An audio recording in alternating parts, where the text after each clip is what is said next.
ओम श्री गुरुभ्यो नमः। हरि ओम।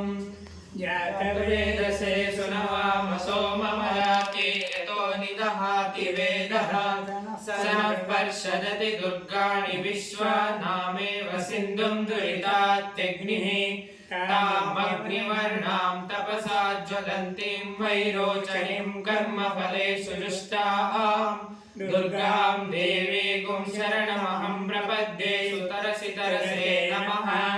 अग्ने त्वं वारयानव्यो अस्मान् स्वस्ति विरति दुर्गाणि विश्वा पूषा पृथिवीर्बहुलान उर्वे भवातोकायतनयाय संयो विश्वानिनो दुर्गः जातवेदः सिन्धुं ननावा दुरितातिवर्षि अग्ने अत्रिवन्मनसा गृणानोऽस्माकं बोध्यवितातनूनाम् ऋतनाजितपुंसरमानमुग्रमग्निगुहुवेव परमः सदस्तात् सदति दुर्गाणि विश्वाक्षामद्देवो अतिदुरितात्यग्निः रत्नोषिकमेढ्यो अध्वरेषु सनाच्च होतानव्यश्च सत्सि स्वां चाग्ने तनुवं पिप्रे स्वास्मभ्यं च सौभगमाय जस्व गोविर्जुष्टमयुजो निषिक्तं तवेन्द्रं विष्णोरनुसञ्चरेम नागस्य पृष्ठमपि संवसानो वैष्णवीं लोकयमानयन्ताम्